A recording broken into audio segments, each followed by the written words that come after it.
morning, Jesus. Good morning, Jesus. Good morning, good morning. Gising sa umaga, hanap-hanap ka. Lulot ng salita mo, nagbibigay buhay. Kasarap na mga lamang, may nagmamahal sa'yo.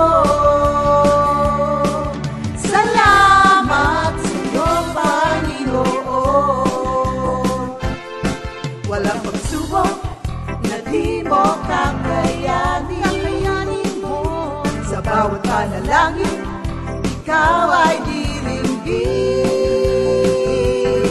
Ayon sa kanyang pangako, di kanyang iiwan. Salamat sa'yo, Panginoon. O kay buti mo, Panginoong Jesus. Kay ganda ng buhay kong taglay. Sa'yo lang ang papuri, sa'yo lang ang luwalhati. Sa aking buhay, ikaw ang number one.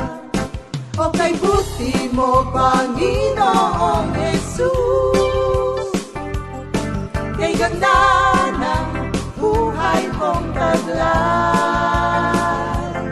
Sa'yo lang ang papuri, sa'yo lang ang luwalhati. Sa aking buhay, ikaw ang number one. Sa aking buhay, ikaw ang number one. Sa aking buhay, ikaw ang number one. Gising sa umaga, hanap-hanap ka. Lulot ng salita mo, nagbibigay buhay. Kasarap na mga lamang, may nagmamahal sa'yo. Salamat sa'yo, Panginoon.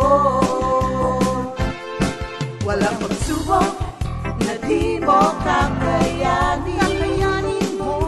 Sa bawat panalangin, ikaw ay diringgin. Ayon sa kanyang pangako, di kanyang iiwan. Salamat sa'yo, Panginoon.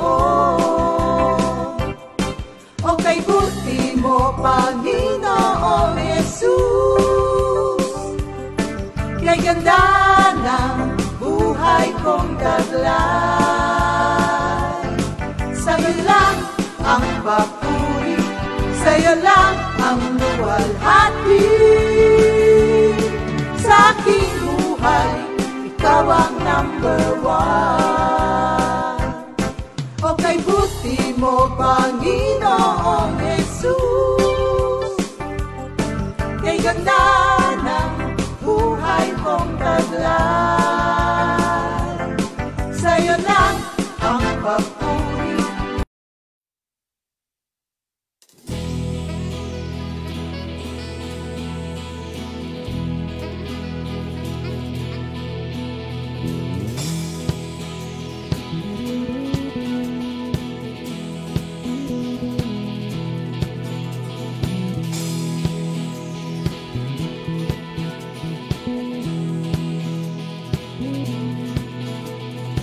So downcast of my soul, was so upset and distraught, was so sad and alone.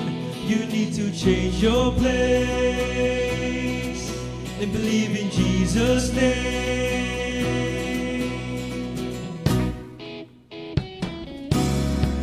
You've got to seek ye first the kingdom of God and His righteousness. Seek ye first the kingdom of God and His righteousness. And all these things, and all these things shall be added unto you.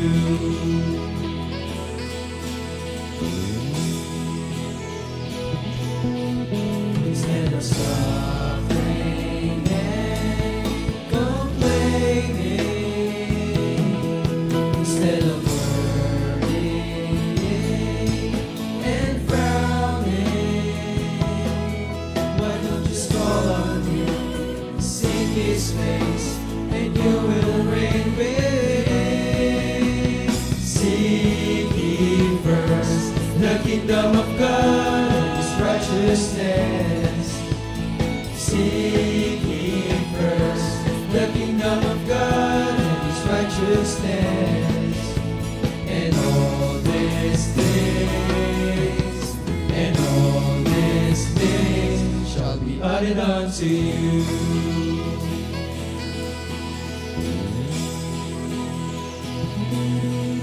Instead of suffering and complaining,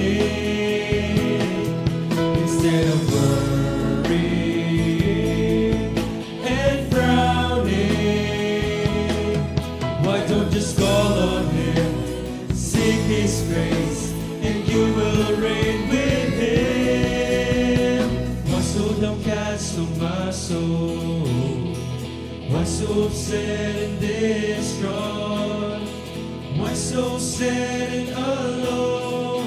You need to change your place and believe in Jesus' name.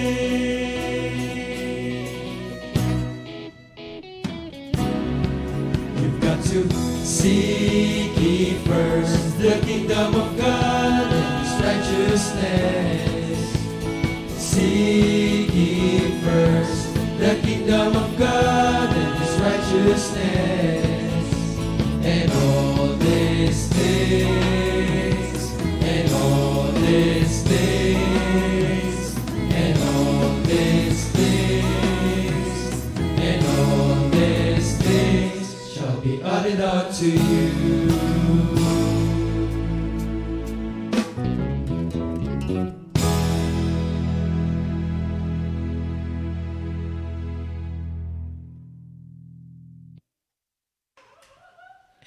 Good morning, Jesus! Mabuti pa ang, ano nga ba yung pangalan nila? DSWG. Nakarating na ng ano? Japan ba yon? Kala ko Korea. Maraming salamat po sa ating mga kabataan dito sa loob at talaga naman pong yung pagre-render nila ng service nila sa Panginoon na hindi nakakalimutan. Kahit na may mga pasok sila. Thank you, Lord, sa awitin po na yon. Ano na ba ngayon? Friday! Tama ba ako? Nawawala na sa sa araw. Hindi na alam. Happy weekends, everyone! Ayan. Mananalangin po muna tayo. Lord, maraming salamat sa nakaraang linggo na ibinigay mo po sa amin. Ngayon po ay Biyernes na naman, Lord. At salamat dun sa mga nakaraang araw na kami po ay ginabayan, inalagaan, prinoteksyonan, Lord, at kinalinga po ninyo. Salamat po, Lord, sa araw-araw na pagkain. Maraming salamat po, Lord, sa masarap na pagtulog, sa bubungan na kami po ay nakakapagpahinga, at sa paggising namin ngayon kami ay malalakas, Lord, at walang sakit. Maraming salamat, Lord. May mga karamdaman man ng ibang mga kapatiran namin, salamat sa magandang pakiramdam, sa magandang puso, dahil alam po namin, saan mang sitwasyon kami nandoon, hindi mo kami iniiwanan, Lord. Salamat po, pangunahan kami, Lord, sa maghapon na ito. Muli, Lord, let your name be glorified through us, Lord. In Jesus' name we pray. Amen. Thank you, Lord. Ayan. Pagpapatuloy po ng ating love series. Alam niyo po, Maraming salamat welcome, Sister Sally. Good morning. Maraming salamat po sa mga kapatiran natin na patuloy po na sumusubaybay at nakikinig. Thank you, Lord po talaga kasi tuwing after po ng ating GMJ, palagi pong merong mga nagme-message na mga kapatiran. Actually, yung iba habang nagme-message ay abang nagdi-discuss ako, may mga sumusulpot sa notification na mga nagme-message. At nakakatuwa po kasi nangungusap sa kanila ang salita ng Diyos. At alam niyo po ba, pagka may mga nag-message po sa akin tungkol sa ating lesson, minsan nakikita ko rin kung gaano po ako pinagpala.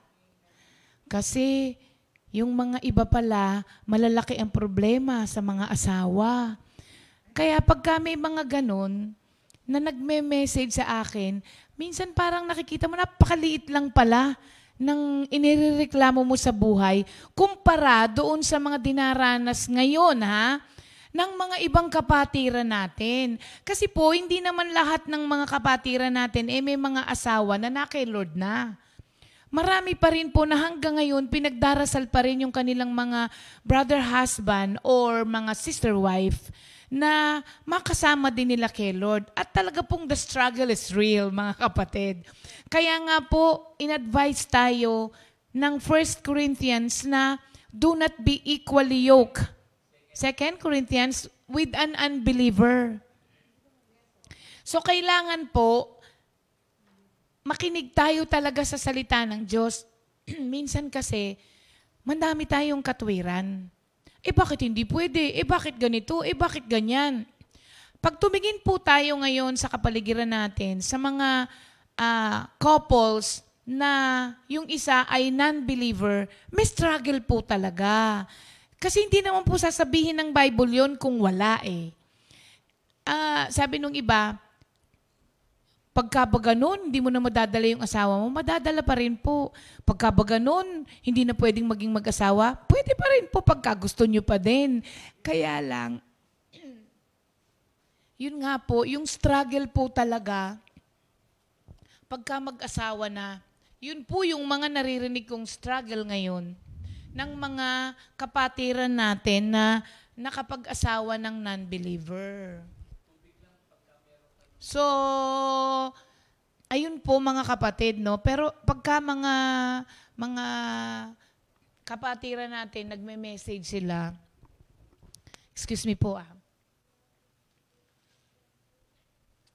yun nga, parang nakikita mo na grabe, ang liit lang pala ng nirereklamo ko sa asawa ko.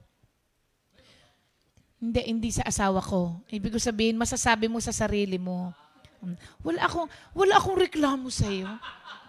Wala.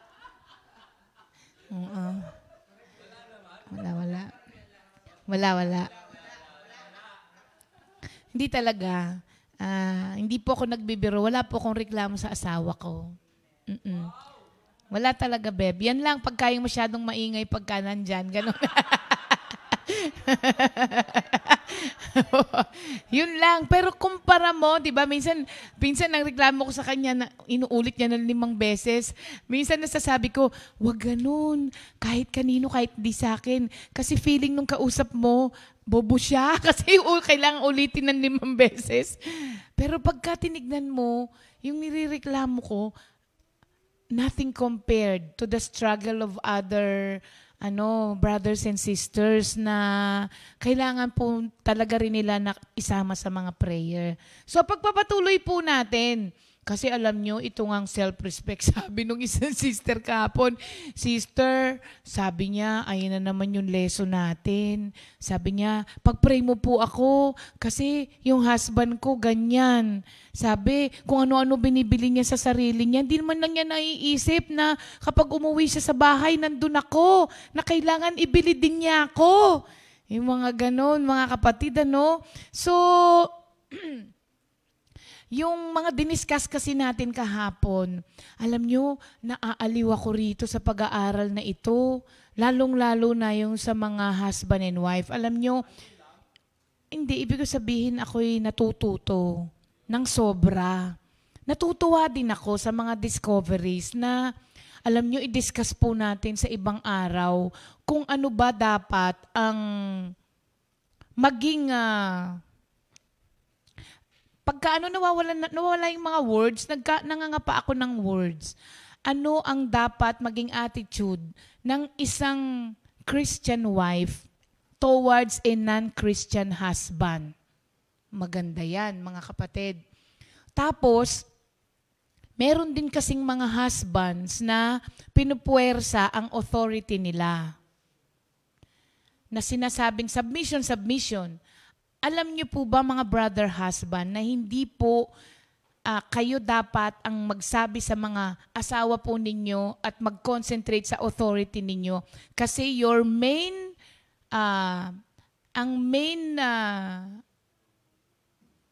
dapat gawin ng isang instruction, the main instruction of the Bible for all husband is to love the wife. To love. Hindi po to make her submit. That is not your own, hindi nyo po yung responsibilidad na pasubmitin yung asawa nyo sa inyo. Yun po ang sinasabi ng Diyos sa kanila, sa amin. Yun po ay tagubilin ng salita ng Diyos sa amin. Pero yung husband, ang main responsibility po nila is to love the wife. Alam nyo po, gawin lang po natin kung ano ang pinagagawa sa atin ng salita ng Diyos. Lahat yung mga ibang gusto natin na mangyari will follow. Kaya po sinabi ng Bible yon sa mga husband na your main responsibility is to love the wife. Alam po ng Diyos na kapag ginawa yun ng lalaki, lahat ng gusto niyang mangyari, susundin ng babae. The same with the wife. Kapag ka po sinabi doon, i-respect and submit to your husband, lahat po ng ibang gusto ninyong mangyari sa asawa ninyong lalaki ay mangyayari kapag kasinunod po naman natin kung ano ang tagubilin ng Biblia unang-una sa atin. Kaso, nagfo-focus tayo sa mga iba na gusto natin sa husband and wives. Sa mga spouses natin, for that matter. Tandaan po natin, pag may sinabi ang Bible regarding marriage, it involves the husband and the wife. Hindi lamang isa sa kanila. Involves both of them. So pag-aaralan pa natin yan, mga kapatid. Ang ganda-ganda po niyan pag-usapan. So kahapon, napag-usapan po natin ang mga red flags for spouses na hindi na po nagre-respect ng kanilang mga kanya-kanyang spouses. Na kapag ka nakita po natin yon, di ba, isa sa mga yon, hindi na nakikinig sa inyo, tapos hindi na tumutulong, tapos nagko-comment sila sa inyo negatively on your appearances, tapos they never take your side. Ano mo, may mga naiwan pa nga ako eh. Itong isa, they aren't polite to your friends and family. Kapag ka binabastos nila yung inyong mga kaibigan at saka yung mga ibang member of your family. Kasi hindi ka na nire-respeto, kaya wala ding respeto doon sa mga mahal mo. Isa pa rin po yun. Okay? Wag na tayo doon, tapos na tayo doon. Ngayong araw na ito, sa solusyon na tayo. Ano naman ang dapat gawin? Ano ang kailangang gawin po natin para maiwasan natin lahat yung binanggit natin kahapon. At saka, para po maiwasan natin ang paglaki ng gap between us couples because of disrespect. Para po maiwasan na natin yun. Kasi pag hindi natin na-deal agad yun, hahantong na po yun sa ibang klaseng disrespect na o pangbabastos sa bawat isa na hindi po intended talaga for husbands and wives. Kasi ang dami nating pinangako nung tayo ay kinasal. To cherish and to hold. Hindi ba, mga kapatid? Ngayon, hindi na chine-cherish. Pag nawala yung respeto, how can you cherish someone you do not respect anymore? how can you love someone you do not respect? So, medyo hindi lang dahil ito napapansin pero malaki ang nagagawa nito sa ating mga mag-aasawa. Unang-una po, kailangan maunawaan natin kung ano ba talaga ang respeto. Hindi mo maigagawad ang isang bagay nang hindi mo siya nalalaman kung ano siya at kung ano ang dapat.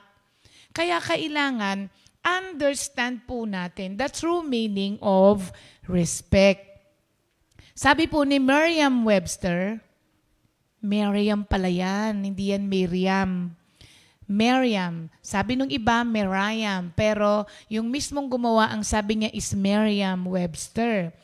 Dinefine po niya ang respect as a feeling or understanding that someone or something is important and should be treated in an appropriate way. Ulitin ko ha, ang ganda po nito. Tas habang inuulit ko po ito, muni-muniin natin yung bawat salita. Tapos, i-apply ngayon natin ito sa atin, sa pagtrato natin sa ating mahal sa buhay. Sabi niya, respect is a feeling or understanding that someone or something is important and should be treated in an appropriate way. Do you still treat your spouse in an appropriate way? Tayo pong lahat ay nag-aral ng good manners and right conduct nung tayo po ay nag-aaral. So, kahit papano, kahit di pa natin nababasa ang Biblia, tayo po ay merong sinusunod na code of ethics when it comes to tao na nga lang sa tao eh. Much more kapag ka husband and wife na. So, kailangan po sundin natin yung mga right ethics so that we can treat our spouse in an appropriate way. Ang ibig naman po kasing sabihin ng respect, hindi po ibig sabihin na kapag ka, kailangan nirerespeto mo siya, maging doormat ka na. Ibig sabihin nun, tau-tauhan ka na lang, pinapayagan ka na apak-apakan, tapos wala ka ng say. Hindi po ganon ang ibig sabihin, mga kapatid. Hindi mo rin kailangang i-praise yung asawa mo ng over the top na papuri, na tapos sasabihin mo, di totoo, kailangan sabihin ko. Hindi po ganon ang ibig sabihin nun. Sabi nung iba, kailangan ba kahit na ano kaya ang ibang ibig sabihin ng ano? Wag yung isang word, hindi maganda eh. Kahit na hindi siya karespeto, sabi ng mga iba, o kaya kahit na salbahe yung ugali, kailangan ko ba siyang irespeto? Sasabihin ng mga iba, hindi po ba? Alam niyo po, hindi naman din po ibig sabihin na kapag ka sinabi mong respect your husband, maging unimportant or insignificant ka na. Yung bang parang kahit na magmukha ka ng walang kwenta. Hindi po ganon. Ang ibig sabihin po dito na nagre-respect ka, it simply means you are honoring the dignity of your spouse. Kahit po salbahing asawa, may dignidad pa rin po yan, mga kapatid. Tapos, i-consider po natin yung worth niya in the eyes of God. Kahit pa kasi sabihin mo na non-Christian yung husband mo at hindi mayroon siyang mga hindi magagandang qualities at pag-uugali, siya po ay precious pa rin sa mata ng Diyos. Kasi ang Diyos ang may lalang sa Kanya. Lahat po ng tao ay importante sa Diyos, mga kapatid. Kahit yung makukulit, lahat po ng tao ay importante sa Diyos. Kaya nga po, gumagawa siya ng pamamaraan para yung mga tao na ganon ay maabot ng salita ng Diyos at maligtas. 2 Peter 3:9. Basahin natin. 2 Peter 3:9. Ang sabi po, the Lord is not slack concerning His promise. Sa Good News Version, alam ko to The Lord is not slow as some thinks, di ba? The Lord is not slack concerning His promise as some count slackness, but is long-suffering toward us, not willing that any should perish, but that all should come to repentance. Ang sabi po sa good news, the Lord is not slow to do what He has promised, as some think. Instead, He is patient with you because He does not want anyone, see? He does not want anyone to be destroyed, but wants all to turn away from their sins.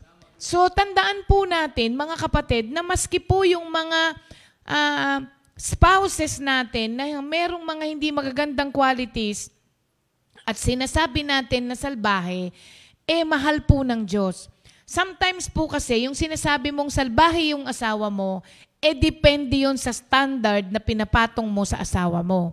Sometimes po kasi you have a very, very high standard, kaya everyone falls short of your standard, even your spouse. So, dun lang po tayo sa sinasabi ng Biblia. Ano po mga kapatid? So, honor your other half. Honor your spouse. Kasi po, God created them and view him or her as God views him or her. Na yan po ay very dear kay Lord. Yang asawa mo ay very dear kay Lord because he or she also is a child of God.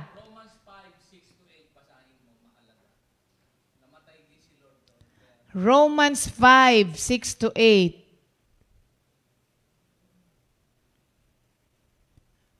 For we were still helpless, Christ died for the wicked at the time God chose. It is a difficult thing for someone to die for a righteous person. It may even be that someone might dare to die for a good person. But God has shown us how much He loves us. It was while we were still sinners that Christ died for us. So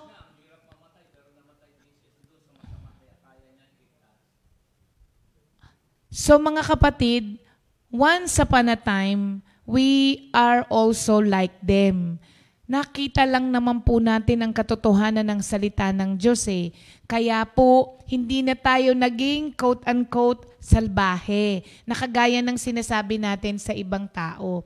So, pinagtiisan tayo ng Diyos, be patient also with them. Kasi, once upon a time, ay kagaya rin po nila tayo. So, be patient, mga kapatid, with our spouses.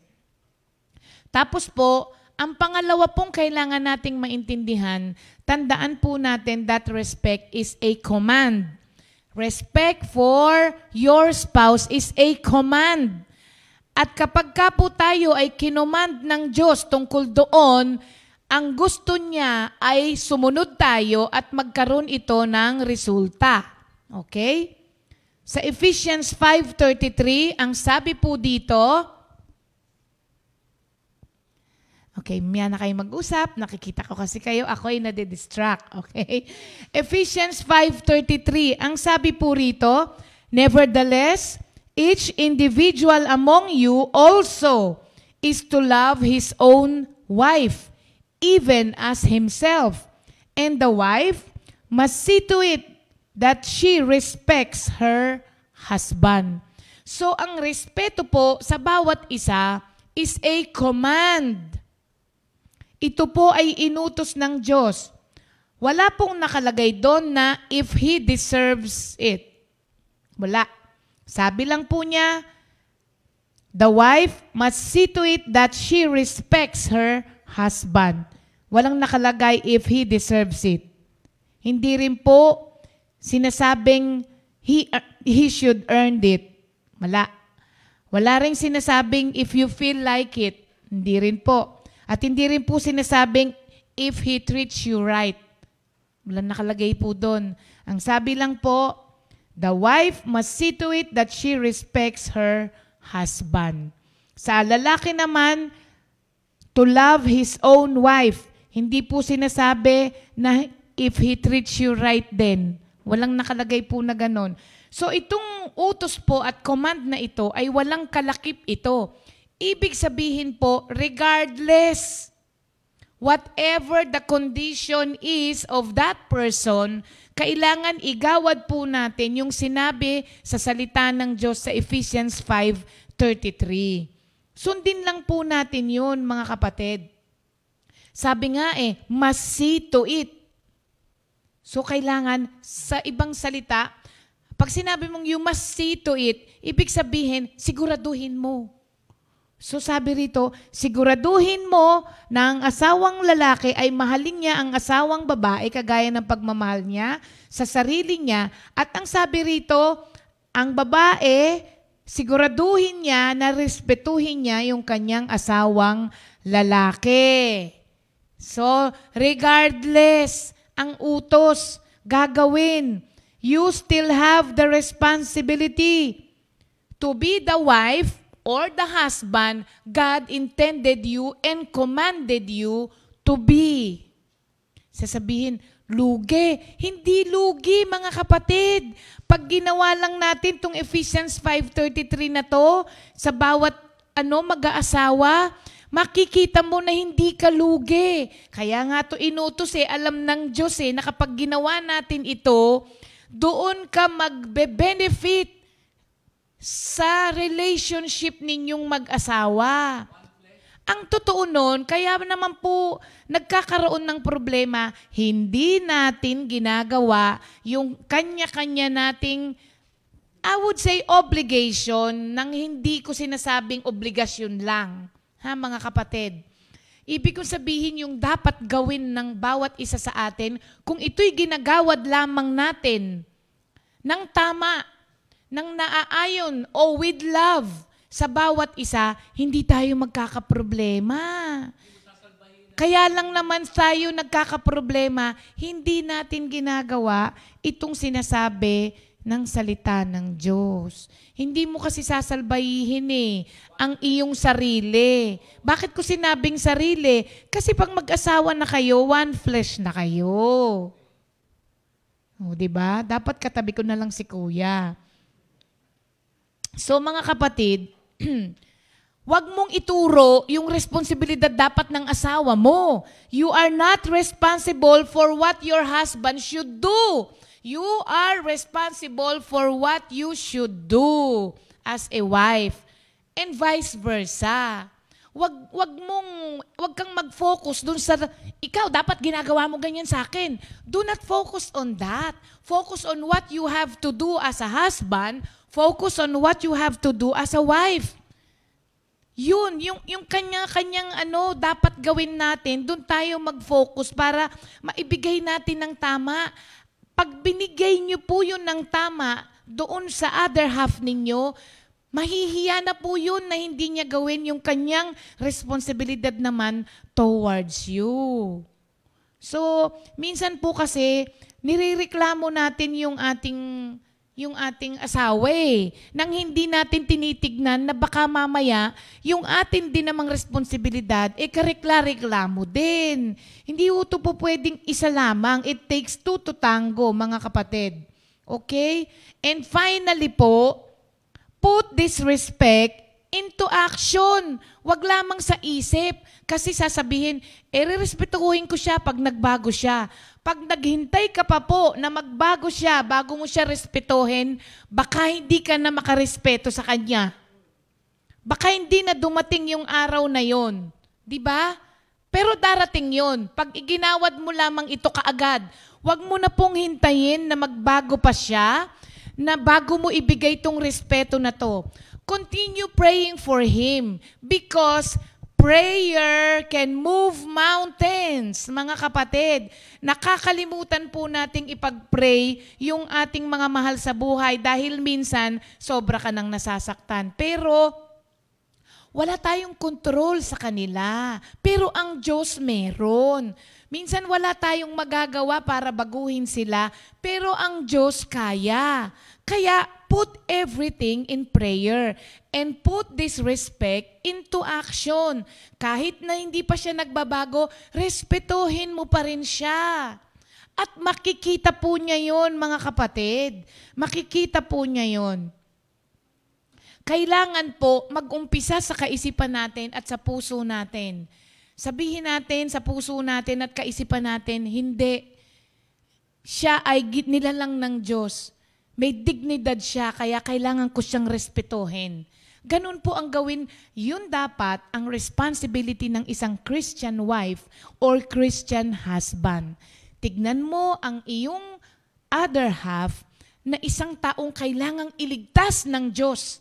Mahal mo yun, kaya kailangan gagawin mo ang lahat para maligtas din siya. Ilan na po ang mga asawang babae ang nakita ko na ganyan, na sobra po ang pinagdaanan pero hindi bumitaw kasi mahal nila yung asawa nila eh. Ayaw nila na mapahamak to ng tuluyan. Gusto nila na maligtas din yun. Ganun po, tignan natin yung asawa natin as someone you dearly love na kailangang maligtas din at hindi mapahamak ng tuluyan.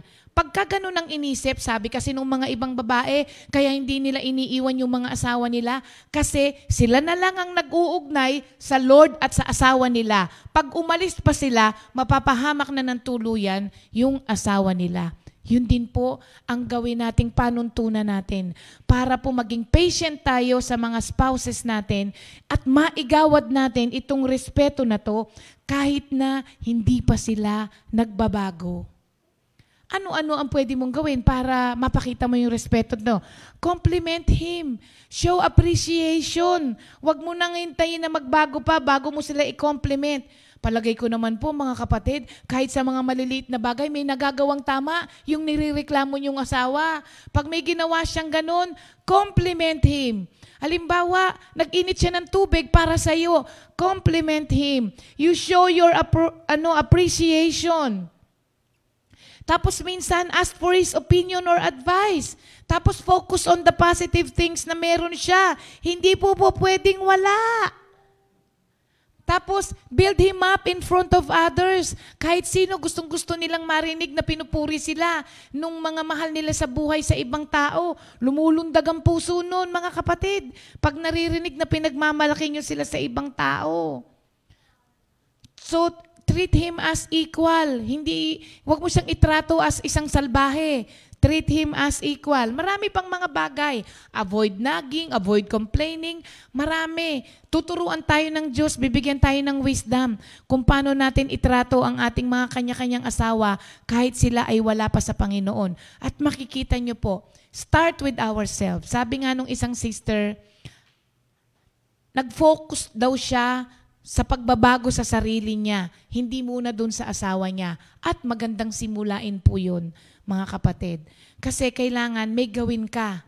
Pagka wala, yun din ang resulta. Pero pag meron kang ibang ginawa, may ibang resultang lalabas. Kaya ayan. Thank you, Lord. Bukas na ulit yun sa mga bata. Sabi ni Pastor, glory to God. Sinong lugi?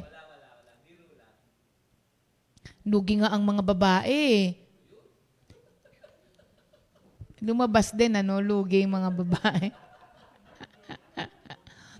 Kasi naman, ang mga babae, ang sinasabi nilang homemaker. At saka, when it comes to pasensya, mas mahaba daw ang pasensya ng mga babae. Oo, kasi imagine niyo, pinagpapasensyahan kayo plus yung mga anak nyo. Yung mga lalaki, pinagpapasensyahan lang daw nila, asawa nila eh. Sa mga anak, hindi rin naman. Di ba? Hindi kayo pumapayag, di ba? Basta mahaba daw ang pasensya. Hindi rin naman applicable, hindi siya general kasi meron din namang hindi. Mga kapatid, comment na po kayo ng game na para masali po kayo sa ating memorization. Alam nyo, nakakatuwa kasi meron tayong mga kapatiran. Alam nyo, sabi nung iba, nagkaroon daw sila ng depression. Hindi raw nila alam, depression na pala yun. Yung bigla na lang daw silang lulungkot, tapos bigla na lang daw iiyak. Alam nyo ba si Sister Connie, nung pagkasama namin, nagkaroon din daw pala siya noon. Diba, hindi niya na-share sa atin? Oo, kaya raw siya nakagawa ng kanta kasi bigla-bigla na lang daw. Parang nararamdaman niya, lumungkot siya. Tapos pumunta raw siya sa isang tabi, umiyak daw siya ng umiyak. Di raw niya alam kung bakit. Nagkaroon pala ng ganto, ng depression. Tapos alam niyo kung anong ginawa ng isang sister? Nag-memorize siya ng books of the Bible.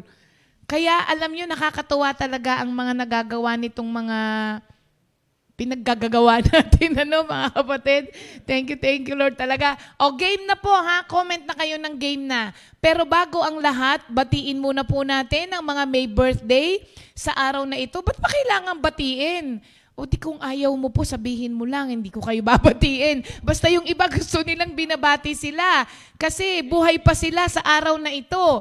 Today is a Thanksgiving Day for all the people na may birthday, kagaya ni Brother June Carino, Bobby de Guzman ng ating San Pablo, Brother Ned Marasigan, Sister Jincel de las Alas ng ating Mendez, Sister Malendino, Sister Mercedes Pega, Sister Gwyneth Belmonte, Sister Luisa Donadio, at kay Sister Lisbong Lavilla. At birthday din ngayon ni Juancho Payawal at ni Samuel Tavora. Belated. Anak yan ni...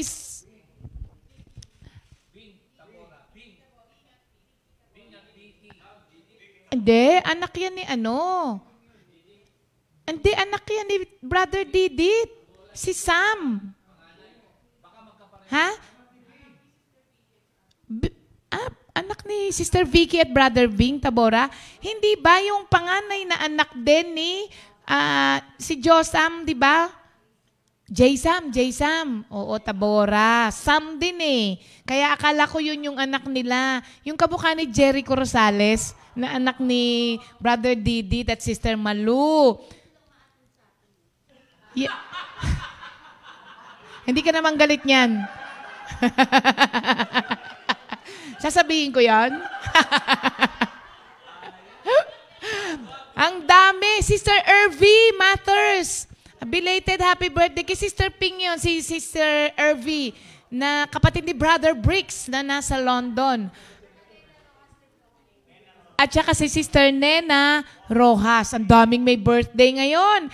Mga kapatid, enjoy your day and give thanks to God for this is your special day. Kaya, happy birthday to you! Ayan, kung gusto nyo kaming imbitahin, pwede rin. Oo nga. Nakakaingit si Sister Sally.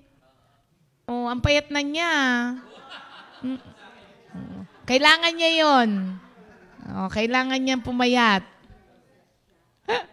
Happy birthday po mga kapatid. Okay, ngayon na ang ating memorization. O, di ba? Last day na tomorrow for the Old Testament. New Testament na tayo.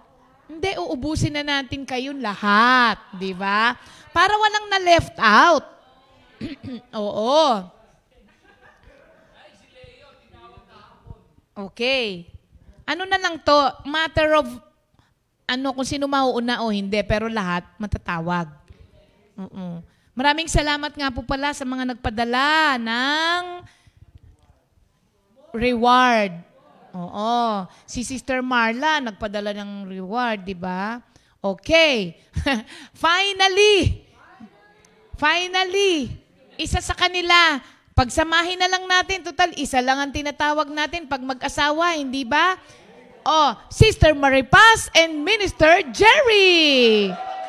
Maganda to kasi may tono at may tugtog pa sila.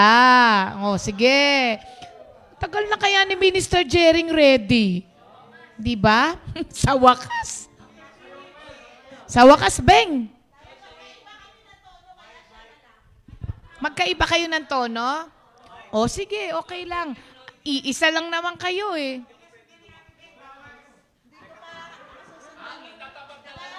O, tagahawak na lang daw si Beng. O, di ba? Supportive wife siya ngayon. Magandang umaga po mga kapatid. Praise the Lord. Hallelujah.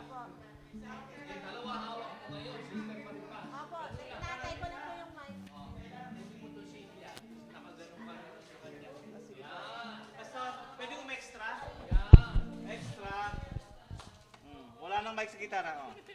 Extra ulit. Mga kapatid, final kasi to kaya may gitara. Woo! Happy are those bati ka muna, Mama. Siya. Magandang umaga po sa inyong lahat. Good morning, Jesus. Praise the Lord sa mga kapatid ko na palagi ang nakikinig. Magpatuloy po tayo sa ganyang kalagayan ng ating Christian life. Happy are those who listen of this book and obey what is written in this book. Genesis, Exodus, Leviticus, Numbers, Deuteronomy, Joshua, Judges, Ruth, 1st and 2nd Samuel, 1st and 2nd Kings, 1st and 2nd Chronicles, Ezra, Nehemiah, Esther, Job, Psalm, Proverbs, Ecclesiastes, Song of Solomon, Isaiah, Jeremiah, Lamentation, Ezekiel, Daniel, Hosea, Joel, Amos, Obadiah, Jonah, Micah, Nahum, Habakkuk, Zephaniah, Haggai,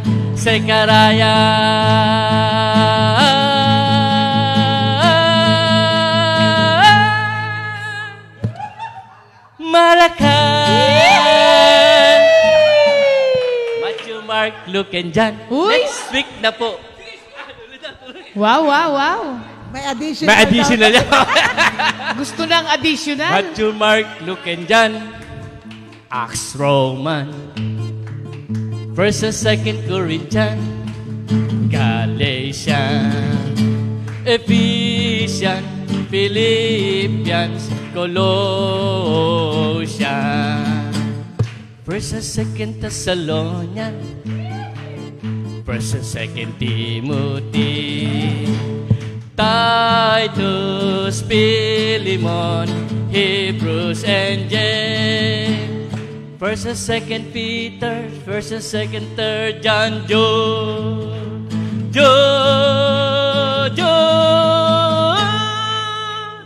Revelation. Woo! Praise the Lord.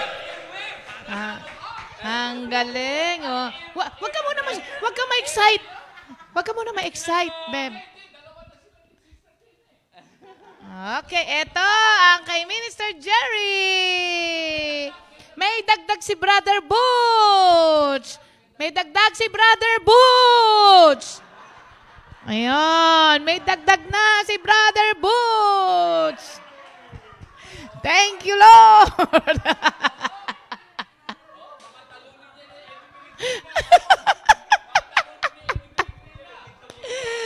Yes! Okay, mga kapatid. Maraming salamat. Dahon na ngayon tayo. Ang daming nag-game. Glory to God. Para po sa mga kapatiran natin na nag-game sa araw na ito, si Sister Mitos Monte Alegre ng ating Tumalim. Si Sister Olive Caray ng ating Makati. Sister Josie Denaco. Sa DAP, oo, wala na siya sa DAP ngayon.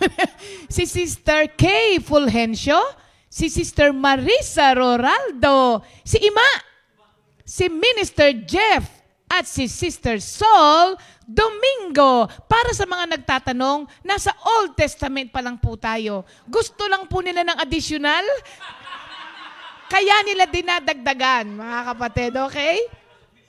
Old pa rin kasi kasi sabi ni Sister Sol, old and new na po ba tayo?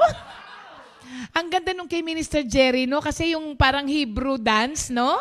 Oo, thank you, Lord. Okay. Spin the wheel, Jam.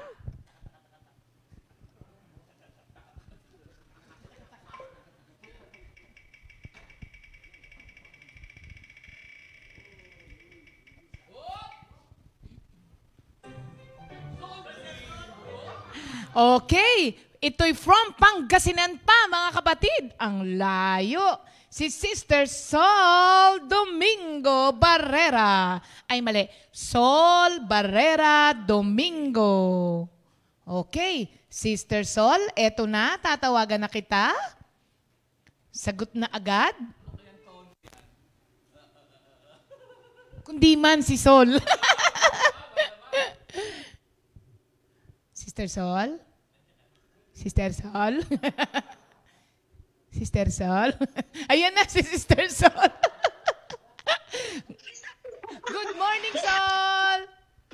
Morning po. I-close ko lang po, Sister Lee, kasi baka may biglang pumasok ba, ano. Oh, yan. Okay ka na dyan. Ano po, order niyo po yung ano ko, Sister Lee. Okay. Mas maganda yan. May dagdag ka rin. Thank you lang po. Sige. Game ka na, Sol? Yes po, I will try po. Okay, go! Genesis, Exodus, Leviticus, Numbers, Deuteronomy, Joshua, Judges, Ruth. First and Second Samuel, First and Second Kings, First and Second Chronicles, Ezra, Nehemiah. Wait, loading po. Okay lang, Wait okay po. lang. Ay?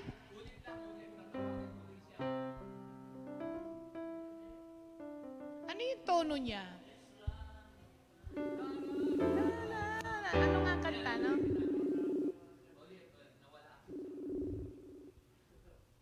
Sayang, nawala.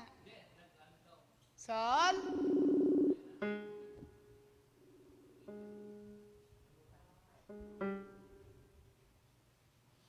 Wala, di na sumasagot si Sister Sol.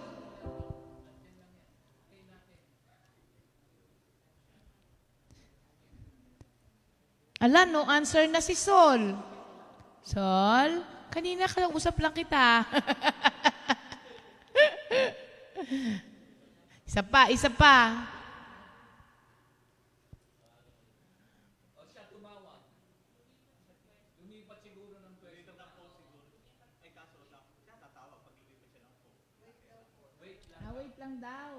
Wait lang daw, mga kapatid. Lumipat daw ng pwesto. So, malamang po, by next week, tayo po ay, ilan pa hindi natawag? Ayan na si Sol. Ayan na. Konti na lang. So, baka next week, mag-aano na tayo, no? Ayan, Sol. Okay ka na, Sol? Okay. Ayan. Sige, Sol. Go! Genesis, Exodus, Leviticus, Numbers, Deuteronomy, Joshua, Judges, Ruth. First and Second Samuel, First and Second Kings, First and Second Chronicles, Ezra, Nehemiah, Esther, Job, Psalms, Proverbs, Ecclesiastes, Song of Solomon, Isaiah, Jeremiah, Lamentation, Ezekiel, Daniel, Hosea, Joel, Amos, Obadiah, Jonah, Micah, Nahum, Habakkuk, Zephaniah, Haggai, Zechariah, Malachi, Matthew, Mark, Luke, John, Acts, Romans, 1st, 2nd Corinthians, Galatians, Ephesians, Philippians,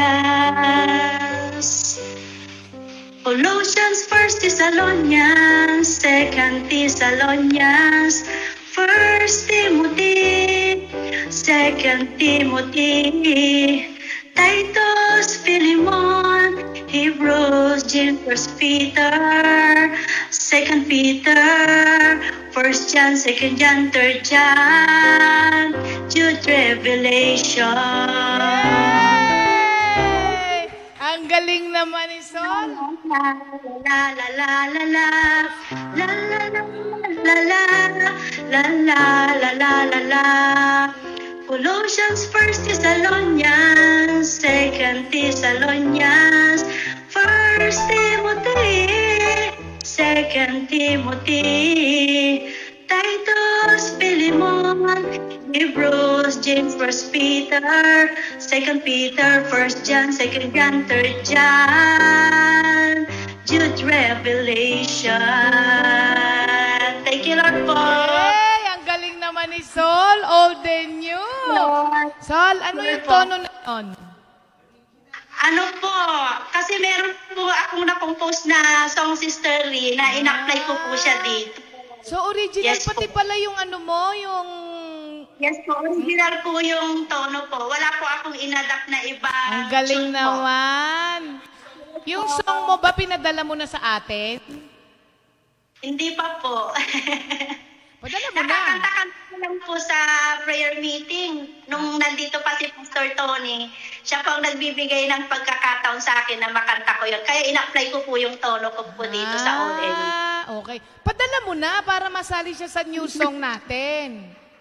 Po, thank you Lord po. Papadala natin kay Pastor Tony. Yes po. Okay. Thank you, Lord. God bless. Salamat.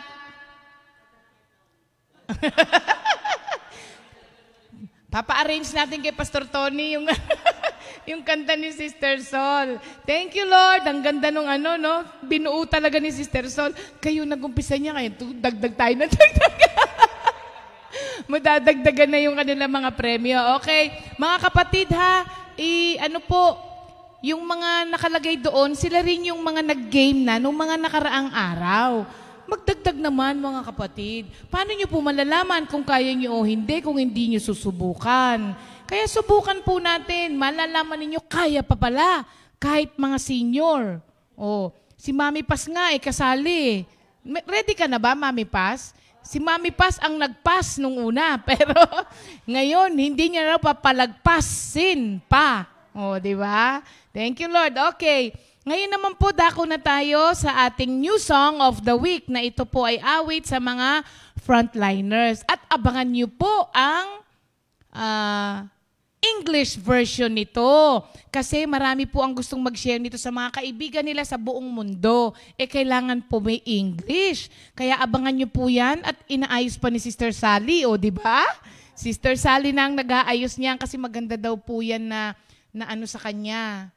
Therapy. Para umaandar yung mind. Kaya abangan niyo po yan, mga kapatid. Pero for now, tignan po muna natin yung Tagalog version o original version ni Doc Mon.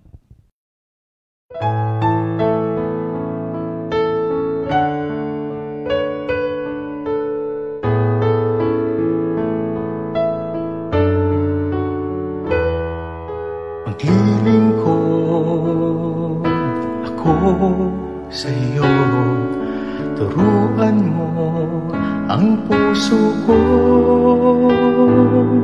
tumalima at makinig sa iyo, sa utos mo. Susunod ako.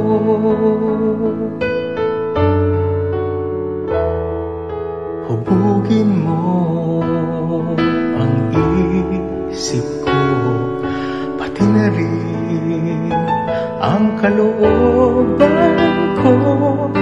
Lahat ng hawak ko, lahat ng kaya ko, gamitin mo. Maglilingkod ako.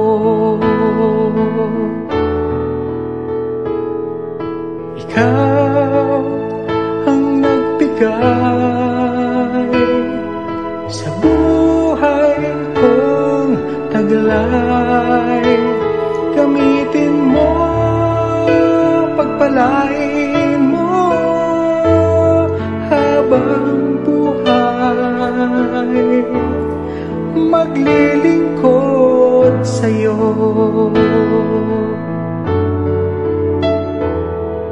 Akayin mo ang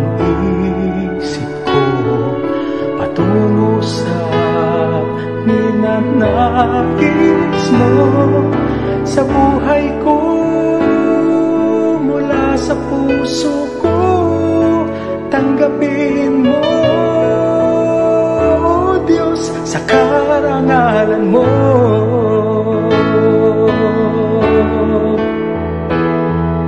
Ikaw ang nagbigay sa buhay kong taglay. Gamitin mo, pagpalain mo habang buhay. Maglilingkod sa'yo. Nagmula sa iyo ang lahat ng ito. Aking ibibigay, aking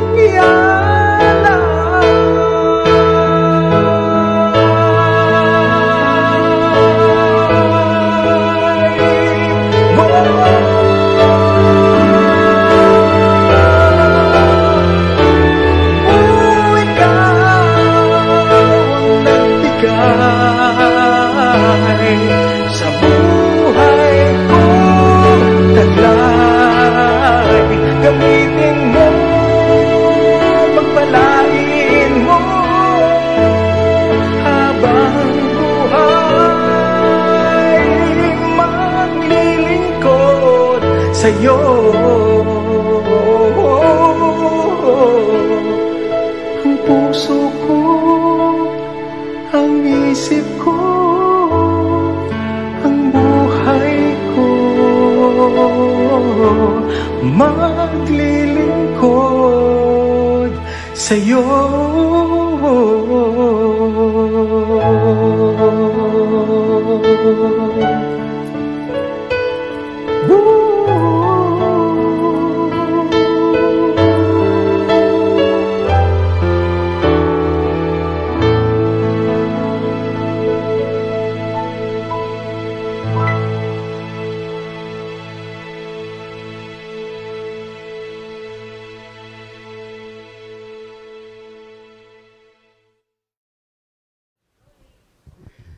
Good morning, Jesus! Naku, ako po'y excited na dito sa ating bagong segment ng kwento ng pag-ibig. We have a new couple here, of course, sa ating mga kapatiran. At tayo po'y maupo, no? Napakaganda po ng ating pag-uusapan sa umagang ito. Meanwhile, let's have a short prayer before we start. Muli, Ama, maraming salamat sa iyong kagandahang loob na patuloy mo kaming ginagamit, lalo na po ang mag-asawang ito, na ang iyong pangalan ay maluwalhati sa aming kalagitnaan. Buhos niyo po ang inyong karunungan, give us the wisdom that comes from you, that your name may truly be glorified this morning. Salamat po, Ama, sa pangalan ni Jesus. And everybody say, Amen. Ayan, andito yung mag-asawa at i-introduce yourself to our brothers and sisters. Bumati na rin kayo. Sige po. Sinong mauna? Ladies first. Ladies first daw. Sige. Good morning po. Ako po si Christine Lopez, ang may bahay ni Doc Edwin Lopez. Binabati ko na rin po lahat ng mga Comfy family, yung mga BFF ko, si Sis Beron, tsaka Sister Jen, at saka yung aking mga magulang, at yung mga iba pang mga kaibigan na nanonood. Good morning po sa inyong lahat. Yeah. Brother. Good morning po. Ako naman po si Doc Edwin. Sa Paco po kami. Good morning po sa aking mga kapatid sa West Group sa Makati at sa aking nanay na nanonood din. Good morning po sa inyo lahat. Good morning po.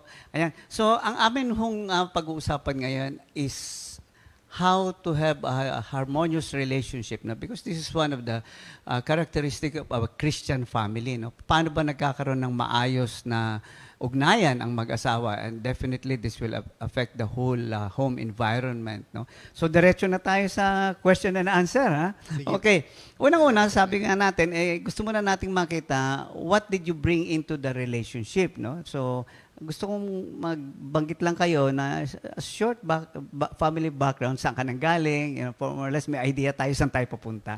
Again, ladies first siguro. Okay po. Yun po, we grew up in a different kind of upbringing. Sa amin po kasi, I grew up, yung father ko OFW, as in, maliit pa lang ako, wala na siya hanggang sa paglaki ko. So, yun yung parang medyo naisip ko na nung maliit ako pa nag-asawa ko, ayokong mag-abroad ang mapapangasawa ko.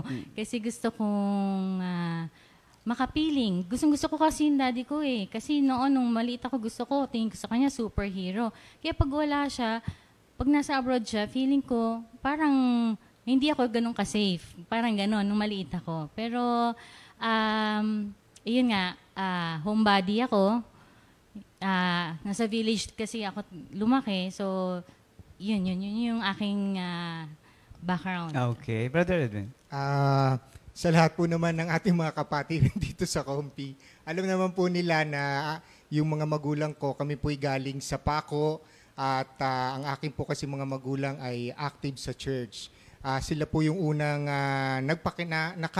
nakakilala kay Lord at itinuro lang sa amin at salamat sa Panginoon na yun ang naging basihan namin. At ang upbringing naman namin, sa bahay po kasi before, mahigpit po yung aking mga parents. Pero kahit mahigpit, nung ako po nung kabataan ko, mahilig po nung araw sa mga party po ba kung tawagin. So, kahit sa mahigpit ang magulang ko, nakaka-attend pa rin po ako ng ganon. Pero salamat talaga sa Panginoon at patuloy na binago naman po. Okay, thank you, Lord. So, you came from different background, kumbaga, Yes, no? po. Ngayon, nung kayo ay magpakasal, siyempre may adjustment period, no? How did this affect your adjustment? Meron, isa ba sa inyo ang nahirapan mag-adjust o pareho ba kayong nahirapan mag-adjust? Can you share with us yung more or less yung point na yun, yung proseso na kayo nagsisimula pa lang? What kind of adjustment did you have to go through? Nung una po kasi kaming kinasal, kumbaga yung December 28 po kasi yun, magkahiwalay po kami kagad kasi yung parents niya, ni-request siya na dito ka muna, hindi pwede yung gano'n. Then yung aking magulang naman kasi ano po siya, sa Ayala Alabang po siya, kapitbahay po siya nila Ninang Remy. Hello Ninang Remy, pastor. At ako naman po ay sa Paco. So, ni-request po ng mother niya na kailangan dun siya ng New Year. Okay. And syempre ako hindi naman papayag. Nung una po ito na ako naman bakit naman ako dun magse-celebrate ng New Year? Di siyempre, sa side ko naman, sa nanay ko naman, sa tatay ko po sa Paco. Okay. So medyo ganun po yung unang setup. So natuloy yun na doon siya natulog sa parents house mo muna. Opo, natuloy po. Okay. So nung kayo nagsasama na, what are some of the adjustments that you have to go through? Kasi coming from different backgrounds. Opo, bali nung kami napilitan na po siya na syempre sasama siya sa kanyang husband. Okay. So itinira ko po siya sa Paco. So marami pong napagdaanan na... Can you mention a few na pwede mong i-share sa amin? Opo. Harmonious din naman po nung kami unang magkasama, pero dumaan po kami ng bilang syempre unang mag-asawa na wala po talaga. Wala po kami. So pag wala po pala kayong budget, financial, nagkakaroon kayo ng problema mag-asawa noon. Paano ang problema? Miski yung pambili po ng taho, wala po kami. Pag dumadaan. Sige, share mo. Kasi po nag-start kami ng asyang. Bata kami nakapag-asawa. Kumbaga, hindi pa sana dapat na sa age na yun nga, hindi pa siya tapos nun sa dentistry. So, wala talaga kami. Naka-depend kami sa parents namin. So, dumating yung time na nag-aaral siya, papasok siya sa school, tapos wala siyang siyempre, baon lang na ibibigay sa kanya. Ako naman, wala natira. May baby na kami ng si Paulo. Dumaan yung magtataho. Hindi ko malilimutan kasi magkano lang ba yung taho? Tapos, pagtingin ko sa wallet ko, 25 centavos ang nandoon. Hindi ko malang mabili yung anak ko. Parang doon iniisip ko, doon ako napaisip na, tama ba itong nangyari? Na dadanasin ko ba ito? Tatagal ba itong ganito? Yung mga ganong pong thoughts na nangyari sa amin nung mga una. Pero, how did those, yung kagayang sitwasyon na yun, may financial, paano naapektuhan ang relationship nyo na sa ganong sitwasyon? malaki pong tulong ang mga magulang. Katulad po nun, sa side po nila ako tumira, yung aking mga biyanan po, thank you Lord naman po at mga mababait, supportive naman. Umaga wala po kayong maririnig sa kanila kasi syempre, pag babae ka, tumira ka doon, lahat ng mata nakatingin sa'yo. Okay. Lahat ng kilos mo. Pero natutuwa ako kasi si tatay yun. Mabanggit ko lang si tatay. Favorite ako noon eh. Kasi pagka may favorite niya ang fruit salad, ginagawan ko palagi ng fruit salad. Kung yun yung yun yung parang nakatulong sa relationship namin kasi kahit papaano, hindi mahirap pakisamahan yung mga in-laws. So, kahit dun sa start ng married life ninyo, hindi naging hadlang yung pagkakaroon ng problema sa finances? Bali, ang nangyari po noon, Minister Ernie, nag-stop po ako mag-aral. Okay. Kasi biruin nyo, yung bibigay na baon, after the break, syempre sa mga school, may mga break po yung mga subject. Bababa ka, hindi ka na lang bibili ng inumin. Bibili mo lang sandwich para lang mabusog ka. Kasi yung inumin, yung budget mo doon, iba-budget mo lang pag-uwi mo para doon sa anak mo. Okay. Yung panganay ko po si Paulo pa lang. So, sabi namin hindi po pwede na makasustain ng ganito. At syempre, bilang lalaki, andun po yung nahiya na rin ako sa parents ko, kahit na willing naman silang tumulong. So, nag-decide po kaming magputa po ng business. Ganun po. Okay. Pero as far as your relationship is concerned, hindi nag-cause ng problema yung financial problem na yan. In fact, what you did was to adjust to the situation by giving up your studies for a while.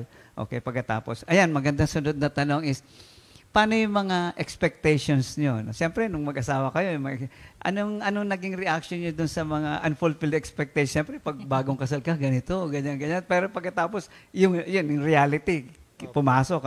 Ano yung mga expectations nyo na hindi nangyari? At paano kayo nag-react dun sa mga yon? Natatawa si Tin eh. Kasi po, syempre, natural lang po sa mga lalaki, maraming mga pangako yan. Lalo na hindi pa kayo bolero. So, sabi pa niya sa akin nun, bibili kita ng bahay sa Ayala pag naging tayo na. Ganon. Saka malakas talaga loob po niya na nag-asawa kami. Kukunin na kita dyan. Mga ganon yung mga, niya, kung maganong before pa kaming, hindi pa kami kinakasal, ganon.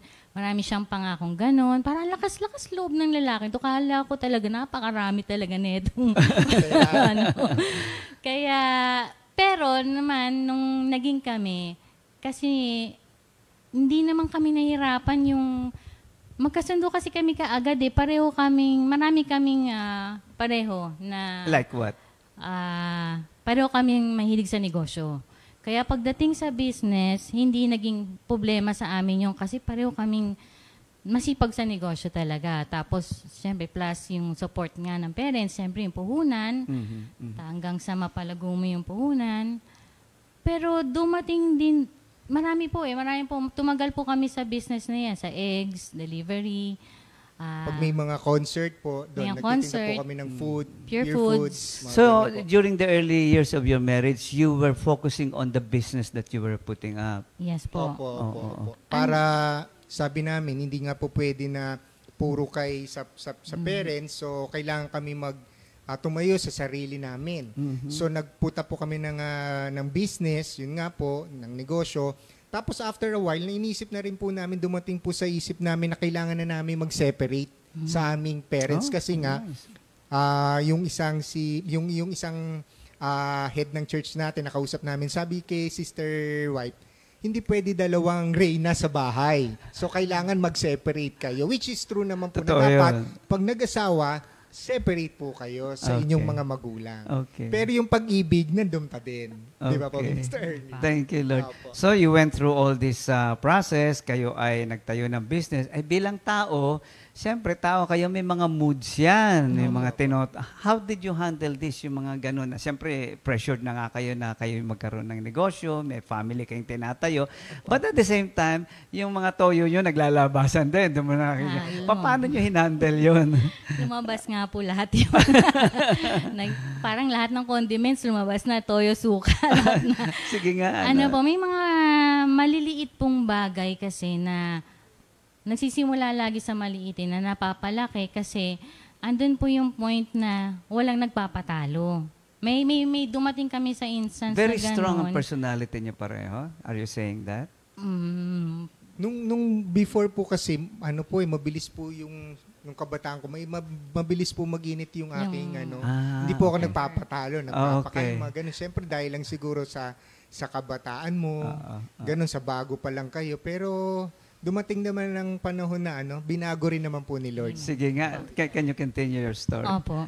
May dumating po yung point na meron po akong collection ng mga plato, yung mga regalo ng mga hello po sa mga ninang namin sa kasal at kaninong. Marami yun.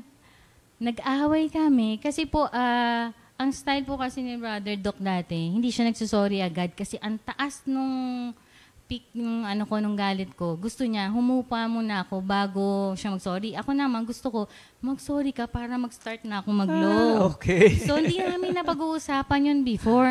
So, nangyari ako, yung galit ko, parang sasabog na ako. Ginawa ko, imbis na siya yung batuhin ko, yung mga plato, inubos ko, binato ko lahat dun sa kusina.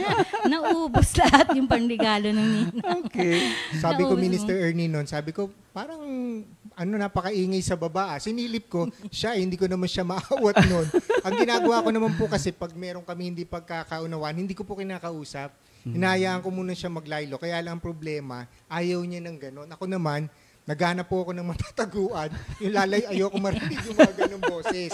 Bilang lalaki, ayoko ka ako ng ganyang pero dumarating naman yung time na humuhupa din naman. Okay. Ganon po. At salamat sa Panginoon pa Na, din. po kasi ako noon, yun yung time na yung nakita ko sa kanya.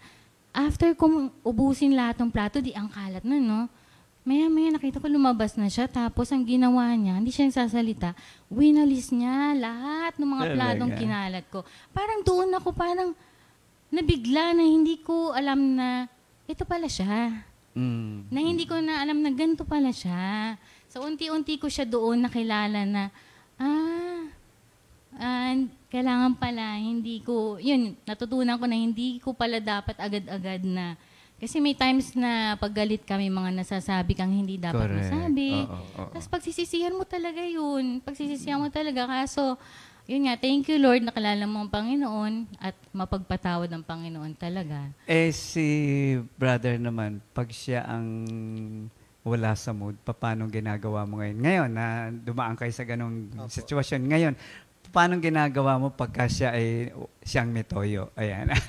Masarap daw pong adobo pag may toyo.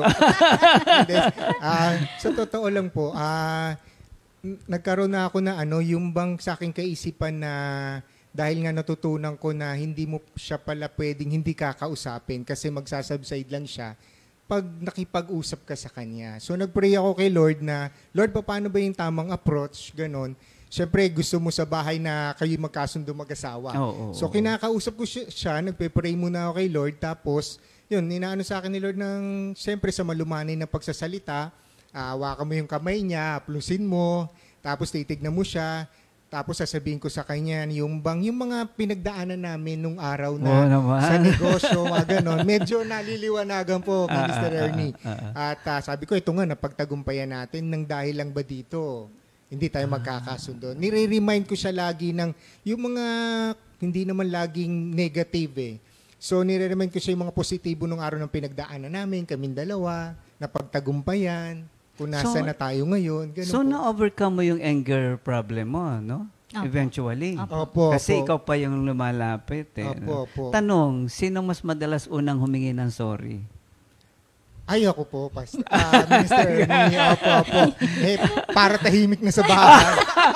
Ganun po. Talaga? Opo. And how do you see that sa'yo? Ay, syempre, haba ng hair mo.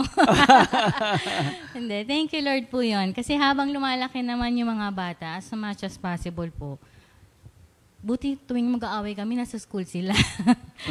As much as possible po, hindi namin pinaririnig, pinapaalam. Minsan nagtataka lang sila, may time na hindi kami nag-uusap, pero hindi sila nagtatanong. Parang nakikiramdam lang sila. Nakikita ko, ngayon na malalaki sila, hindi na kami ganun. hindi na po kami yung katulad nung dati. Sabi ko, may mga stages pala ang marriage. Hindi na siya yung katulad dati na pag uminto ulo mo, gusto mo siyang Kailangan masusunod yun kung ano gusto mo. Dati po kasi may time po na pa nag-aaway kami, nag-walk out po ako. Meron po. Alis po siya, Minister Ernie. Apo. Pero alam ko naman po, lakas ng kutob ko, nasa mall lang nagpupunta. Kaya pagkatapos ko po maglinis, Malamig sa mall, pinupuntahan eh. ko. Opo. Okay na pagka nakita niya ako na sumunod ako sa kanya, okay na po siya. Pero ngayon, ilang years na pala kayo? Bali this December 28 po, 25 years na po kami mag-asawa. 25 na ba? Year. Nagre-react yung isa. Baka hindi, alam mo mga lalaki, makakalimutan. Tama ba? 25 years? Okay. Memorize ko po yun, baka mapagalitan ako eh. Opo. Sa ngayon, anong usual na pag, kung meron mga argument? Normally, it's all about what? Kung meron pa mga argument, anong mga parang issue? bawat panahon may, sabi nga sa Ecclesiastes, kanya-kanyang panahon. Pero dito po sa stages namin, kanya-kanyang panahon po may biglang mabobrought up na panahon pa nung araw na hindi kumbaga, hindi nyo na closure, na pinabayaan nyo na, hayaan mo na ganun po. So how do you settle that differences? Paano ginagawa ninyo? Meron po kasi pangyayari parang yung mga dati pa po na yung before hindi pa kami, syempre may mga High naging school.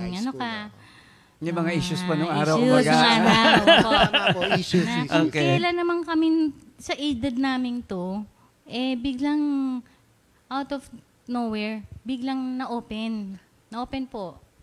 Tapos, sa kanya, kasi to hindi naman po to seloso eh. Bihirang-bihira siya ako yung selosa talaga noon po. Okay. Selosa ako na wala namang pinagseselosan. To the point nga po yung kapitbahay namin, senior citizen, nagpapaalam pa sa akin eh. Hindi ba?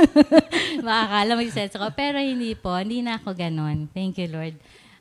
Meron lang tong pinaka-latest po siguro na may pinagtalunan kami na Muntik na po kami. Muntikan na po kami. Hindi po kami talaga magkasundo, Minister. Now, how did you settle that? Hindi nyo naman kailangan give the gory details. Pero how did you go about that as a husband and wife? Yung sa akin po, Minister Ernie, kailangan pala yung mga dating storya ng buhay, nung high school, yung mga issues, kailangan pala hindi mo na lang siya pinabayaan ng ganun lang. Ito, ayan. Kasi pagdating ng panahon, magkakaroon ka ng kaisipan bilang tao, siguro nag-usap nga sila, parang ganun po. Opo. At all the issues pa siya nung high school, Minister Ernie, nadala sa married life. Opo, nadala. Na hindi ko tinanong, parang, syempre, siya po kasi tinatanong niya ako lagi, sino naman yung before mo, yung mga before. Ako naman po, hindi talaga ako nagkukwento kasi ayoko po na mga ganong issues na. Tapos na yun. Pero siya, meron po siyang, kumbaga, nung, ano po ba yun, naging friend, parang ganon. Then suddenly po kasi, nakita ko po kasi, nagkakalikot ako ng computer, nakita ko nag-message. Okay. Parang gano'n po, nag-say hi. Sabi ko, paano magiging gano'n samantalang married ka na yung tao? Wala kang dapat, bakit ka nag-hi? Siyempre may purpose ka, lalaki din ako. Bilang lalaki po, thank you Lord. Ayoko po talaga ng gano'n. Parang, So paano nyo na-resolve? Yun po yung mahirap na part kasi hindi ko ma-explain sa kanya. Yung sa kanya, hindi ko po matanggap, Minister. Tumakbo na yung utak niya na, siguro nag-uusap kayo, no? Samantalang ako, wala akong kaalam-alam na nag-hi. Siya pa yung una nakakita ng message. Akala ko hindi seloso to. Yun nga po, biglang nagkabaliktad nagkabaliktad po. Okay. So sabi ko yun. Tapos may pangyayari po na nagkataon na may reunion. Nagpaalam naman ako maayos. Akala ko okay sa kanya. Yung pala deep inside, ayaw niya. Opo. So, ayaw ko po nung umaten siya nung reunion kasi magkikita sila noon. Okay. Opo, since na yung mga best friend niya naman po is, kumbaga, friend ko rin po. Kilala ko sila kung sino sila. Okay. Ibig sabihin ko mga okay naman po. Okay. Kaya pumayag naman ako kahit ayos. Paano po ba yun? Pumayag na ayaw ko po sana. So, babalik ako doon sa tanong. Paano yun na-settle to? Series po siya eh. Hindi. Okay. Nag-pray po kami, Minister. Okay. Nag-pray po kami sa Panginoon na Ano yung nakita nyo? Ano yung nakita nyo after that na resolve? Ano yung nakita mo sa sarili mo? Ano yung nakita nyo sa sarili niya na dumating kayo sa point na nagkaintindihan kayo? Opo. Yung ang ginawa ko po, Minister Ernie, ang inano ko bilang lalaki, kasi naiyak po siya eh. Ako naman parang matigas ako, ayoko talaga tanggapin yung reasoning. Sabi ko naman ganun sa sarili ko, kinausap ko kay Lord sabi ko ikaw bilang leader ng family. Kailangan ng kumbaga service leader ba na kailangan yung mga asawa natin, kasi sila strong sila, pero ano ba tawag doon? Fragile. Yes. Opo, kaya malambot sila. Kumbaga dapat tayo bilang mga lalaki, tayo yung leader tayo, pero meron tayong soft yung heart natin para sa ating mga asawa. So, anong ginawa mo pagkatapos noon? Siyempre po, dinate ko na huuli siya. So, siya ang unang gumawa ng initiative. Ikaw ang unang nag-initiate. Siya rin naman po. Ako rin po. Kasi siyempre po, kailangan putulin mo na rin. Kung ano yung kinaiinit ng ulo niya. So, ginawa ko, blinak ko lahat. Ultimo lahat ng mga related sa kanya, blinak ko para wala nang access na kung ano man. Okay. Kasi tapos na yun eh. Tsaka wala na, yung totoo po, wala naman talaga. Wala Tumakbo naman lang talaga yung isip niya. Yung totoo yun, pag kami mga issues nung araw na hindi na-resolve. And this is part of healing, by the way, by our Lord. No? Yung relationship nyo, how did it affect the children? Ano po, yung time na yun, medyo nakakatunog na sila. Malalaki na kasi yung mga bata. Pero nung maliliit sila, hindi sila naapektuhan ng mga adjustment ninyo, yung mga tampuhan. How did you manage to do that? Na naging healthy yung kanilang pag-upbringing in spite of the fact na nag-a-adjust kayo mag-asawa. Siyempre, nakikita nila kahit nararamdaman ng mga bata yun. Hindi sila naapektuhan sa ngayon. Ano po, tahimik lang po kasi sila eh. Pag alam nilang meron, hindi sila nagtatanong. Pero kasi po pa nagbabati naman kami. Kasi maliit lang po eh. Isang room lang kami nung mga bata. Nakikita nila yung pagbati na kami. Natutuwa sila pa nakikita na nagkikiditian na kami. Okay na kami. Opo, mga yung ganun sa po. normal, po. Tsaka ang ginagawa ko po, Minister Ernie, pinapakita ko rin sa mga bata na na bumabawi po ako bilang tatay. Kailangan ipapakita ko bilang father na pag yung mother nila nire-respeto, binibigyan mo ng pagmamahal. Nakikita ko sa kanila kumbaga sila din mismo nagkakaroon din ng respect sa kanilang mother. Which is very Tsaka sa important. akin na bilang father, nire-respeto ko nila na si daddy pala ganun, medyo tough, pero yung kanyang pagmamahal nandun pa din. Ganun po. How nabanggit mo yung respeto, no? How do you show respect to one another? Certain situations masasabi mo na kahit na ganun yung situation, yung respeto mo sa asawa mo binibigay mo. Can you give an example on that? Pag nire-respect ko po siya pag may mga pangyayaring ganun, paano niya nararamdaman na nire-respeto mo pa rin siya kahit nagalit ka na, alam mo, kahit tinotoyo ka? Nagpe-pray po ako, pinipigilan ko po na makapagsalita. Nakikipag-usap ako kay Lord. Totoo po, pag nakipag-usap ka kay Lord, si Lord na mismo magpapakalma. At saka laging inaano sa akin ni Lord sa mind ko na yung wife mo yan na pinakasalan. Kumbaga, from the start, kumbaga, kailangan tatanggapin mo kung sino siya. Yun ang totoong pagmamahal. So, kaya mo siya nire-respect, hindi dahil natatakot ka sa kanya mapapagalitan ka. Kaya mo siya nire-respect kasi andun yung mahal mo siya. Ganun po yung sa isip ko po. So, hindi po ako ganun pa po, hindi po ako nasagot. Tapos, patuloy ko pa rin po siyang, halika na, pagkatas natin mag-clinic, lalabas tayo, kakain tayong dalawa. Nararamdaman mo ba yung respect niya sa'yo? Brother, kayo. Paano mo nararamdaman ang respeto ng asawa mo sa'yo? Can you give a situation na alam mong talagang andun yung pagrespeto sa'yo ng asawa mo? Sa mga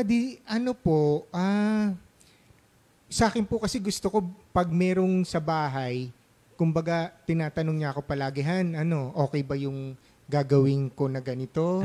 Okay ba siya? Lagi niyang isinasangguni po sa akin. So yun pa lang po, ang feeling ko, thank you Lord naman, nire-respect niya ako na Napakahalaga binibigyan niya ako na halaga na kung ano yung magiging decision ko, yun ang ano po ba yung final. Okay. Opo, pero kahit kunwari ganun ako, pero kasunod po nun, pinagpipray ko kay Lord, Lord, tama ba yung sinabi ko? Pwede naman din po bawiin kung, alimbawa, minsan po, kakausapin ako ni Lord, palitan mo ng decision, yung mas tama ito. Okay. So, ganun po. Ay, si Sister Tin naman. Yes. Paano mo nararamdaman? Unang-una, paano mo na-express yung respeto mo sa kanya at paano mo nararamdaman yung respeto niya sa'yo? Kasi po sa clinic po, ako po yung kasama niya talaga. Tandem po kami. Tandem kami. Kami po siguro yung mag-asawang 24/7 talaga magkasama. Kahit saan po, kahit bibili lang nga, magkasama. Kasi parang, katulad po sa clinic yung setup namin, syempre siya yung doktor, ako yung assistant niya. Nire-respect ko yung minsan, yung hindi ka sosobra pa dun sa position mo as assistant niya. Yun po, yung mga ganon, may mga pangyayari pong ganon. At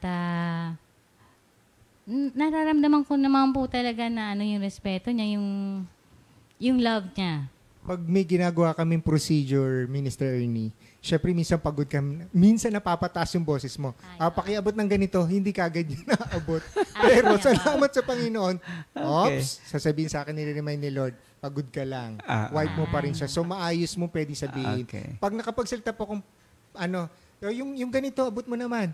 Biglang babawi po akong, papakiabot mo naman. Nilalagyan ko na po na nararamdaman mo naman yes, lagi yan. Kasi po, yun pala yung gusto kong sabihin. Kasi syempre siya, may mga medical dental terms na hindi ko pa memorize. Okay. Inaral ko po talaga yung kasi minsan, babanggitin niya yun, naku, isipin ko, nasan dito yun?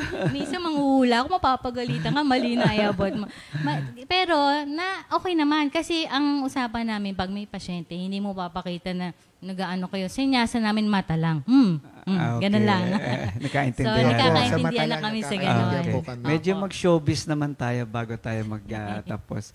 If you're given 30 seconds, kunwari wala lahat kami dito, kayong dalawa lang, anong gusto mong sabihin, Kitin, in 30 seconds? After all what you have gone through, lahat na dinaanan mo, in a very short 30 seconds, anong gusto mong sabihin sa kanya ngayon? Sabihin mo sa kanya, diretso by the way. Anniversary pa naman po namin at February 14 pa. Talaga? Okay. Sa December 28 po, pero magsa-celebrate ng February 14. Hearts Day. Sige, go brother. Tin, yan, ganun po. Salamat sa Panginoon at ikaw yung binigay niya sa aking partner at very supportive ka sa akin. At nagpapasalamat ako sa Panginoon kasi unang-una, masarap ka magluto. Alam mo naman yung number 1 na gusto ko. At salamat sa Panginoon at maasikaso ka sa ating mga anak. Gusto ko ipaalam sa iyo na miski yung aking buhay ay iaalay ko para sa iyo at yung nag-iisa kong puso, ito'y para sa iyo lamang. Wow. Kaya mahal na mahal kita. Sabi ng iba, ang cheesy. Sige, tinigaw. Sabi mo sa kanya. Honey. Tingnan natin sa honey. Maraming salamat sa love na pinakita mo at gusto kong paalam sa iyo na mahal na mahal kita. Parang naiiyak. Hindi ko kaya sigurong wala ka. Yun. Kaya kung nasan ako, nandun ka din. At thank you, Lord. At ikaw ang binigay sa akin ng Panginoon. Wow. Thank you, Lord. Salamat sa Panginoon. Thank you, Lord. Alam niyo mga kapatid, kulang ang oras na, pero there's some lessons here na gusto ko lang mabanggit na napag-usapan namin sa umagang ito. No? Unang-una is realize that you're both in the same ship. No? Pag yung hindi kayo nag-cooperate, lulubog yung barkong yan. So, each one has its role to play. At nakita ko naman sa inyo kung paano nagkaroon kayo ng harmonious relationship kasi inalagaan niyo pareho. Hindi yung isa lang ang nagdadala. No? Pareho kayo nagmamalasakit at hanggang ngayon nga nakita ko na patuloy niyong pinagmamalasakitan yung relasyon niya. We can see naman, we're so blessed lalo sa family niya. No? Another, one's ego has no business in your relationship. Totoo yun. Si brother, nakita ko yun na, kasi usually sa lalaki, ba't ako bibigayan, di ba? Pero hindi yun ang nangyari. Kinalimutan mo yung, isang nakita ko kasi dito is, you realize you don't know the whole picture. Di ba? Minsan, bakit ba ganito itong napakasalan kong ito? No? Pero kinalimutan, kaya rin naman kitin, natuto siyang maging receptive dun sa iyong, isang nakita ko nga sa mag-asawa, sa akin, sa family, no? Nung magbago yung pananaw ko sa misis ko, when I started treating her in a different way, doon din siya naging receptive na, nag-start din siya, nag-change. Pero kung ipilit mo yung tama ka, ipilit mo yung ego mo, whatever, walang mangyayari, ano? Kaya nga, sabi nga sa 1 Thessalonians 5:11, therefore, comfort each other and edify one another, just as you are doing. So, continue building up one another, no? That would build up a good family eventually. Sabi nga nila, kung gusto mong maging masaya ang family life ng mga anak mo, ipakita mo kung paano ito sa pamamagitan ng relasyon nyo. At I'm very sure inspired ang mga anak nyo sa inyong nakikita. Pangatlo, seek to understand rather than to be understood. Wala akong narinig sa inyo na nagsalita na to the point na sinugatan mo yung damdamin. You were so careful. No? Especially sa lalaki po, napakahalaga yon na gano'n din naman sa wife, no? Pag nagsalita ka, sabi nga, ang daling mag-sorry pero nasaktan mo na no? At kung paulit-ulit nga yun. Pero sa inyo, nakita ko, nagpipray muna, di ba, kung ano sasabihin. Napakaganda, no? Another thing is, be reflective. Sabi nga dito sa James 1:19-20, tama-tama to kay brother, tayong magka-identify, akong bumabato ng mga plato noon. Okay? So then, my beloved brother, let every man be swift to hear, slow to speak, slow to wrath, for the wrath of man does not produce the righteousness of God. Lahat tayo, kaya nga tinanong ko sa inyo, mga background nyo, ng pinanggalingan, no? Isang paraan din kasi, tignan mo where the person is coming from. Hindi lang yan sa mag-asawa. Kahit po sa bawat isa, iba-iba ang unique tayo, And somehow you have to look at where that person is coming from. At nakita ko sa inyo, hindi naging hadlang na sabihin natin na mas financially, mas okay siya. Hindi mo rin tinignan na mas marami kang pwedeng i-contribute. Nakita ko, paano kayo nagmalasakit, dalawa pareho, no? So, walang blame game. Wala akong narinig na blame sa inyo. Walang accusation. Marriage also made in heaven, most probably, no? How, have the courage to be vulnerable. Ay, sa inyo. You are willing to say, I'm sorry. You're willing to give in. You're willing to, yun nga, napakaganda. Walang agawan ng pwesto, walang ako ang, actually, it took me a long time to learn, no? Kaya nga sabi ko, ba't ako nandito? Ako nagtuturo nito. Kaya nga, hindi ho kami nagtuturo, kundi kami po'y nagbabahagi ng aming karanasan at napagtagumpayan. Yun po ang kagandahan. Ano? At sa kanila, napakaganda po, especially, no? Brother, babad din sa Word of God. So, maliit kasi andyan na no? Iba't iba talaga pag Christian po ang napangasawa. Kaya hanap muna kayong Christian, no? At panghuli, ito gusto ko, be the gospel message. Hindi yung tama ako, hindi yung karapatan ko to, tama. Alam mo yon, ito yung palagay kong dapat. Kayo hindi You were a gospel to each other. You were showing the characteristic of Christ despite your own weaknesses and strength. Glory to God. Glory to God. So, maraming salamat. Talagang, ito isa sa mga interview na I'm so blessed. Unang-una, hindi ako nahirapan sa inyong dalawa dahil kayo very spontaneous and you were very sincere. No? Yun po, no? Hindi ho kami nandito para ipakita na kami magagaling na. We're here to show that lahat po tayo may pinagdaraanan. At ang mahalaga po ay sama-sama tayo, no? Kasama ang ating Panginoon na mapagtatagumpayan natin. Kaya po tayo may segment ng ganito. At salamat na lang sa Panginoon at merong opportunity. 30 seconds, last word, brother. Sa mga mag-asawa, huwag niyong kakalimutan ang kailangan maging center ng inyong pong relation ay si Lord, syempre, number 1. Pangalawa, bilang asawang lalaki, kailangan tayo yung sinasabing servant leader. Leader ka, pero kailangan nandun din yung service mo, syempre sa mga anak mo, lalong-lalo na sa asawa mo. Kailangan nire-respeto mo siya. Above all, kailangan mahal mo siya. Thank you, Lord. Tin?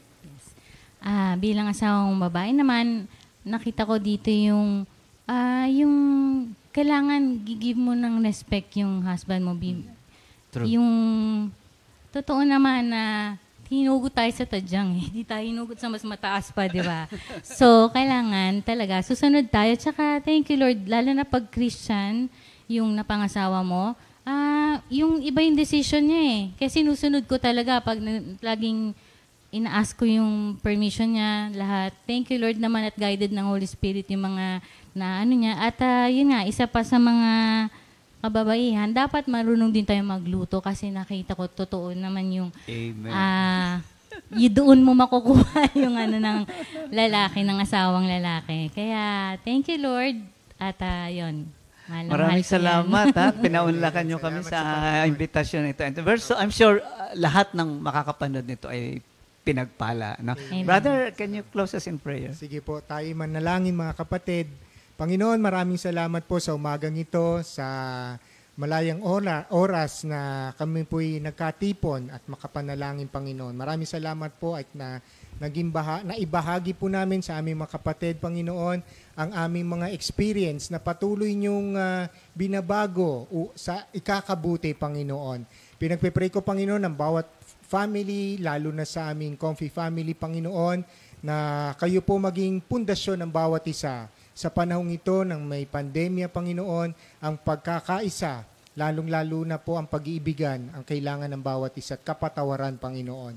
At alam ko, Lord, ang pagpapala mo, hindi lamang financial, kundi spiritual number 1, Panginoon, ang ipagkakalob mo sa aking mga kapatiran sa loob at sa aming Comfy Family, Panginoon. Marami po salamat, Panginoon. Kami po lahat pagpalain nyo sa pangalan ni Jesus. Amen. Muli, maraming salamat sa mag-asawang ito. And one day, we'll invite you again for update. Ayan. Meanwhile, magpapaalam muna po kami. Maraming salamat po. See you again next time for another episode of Kwento ng Pag-ibig. God bless everyone. Thank you, Lord.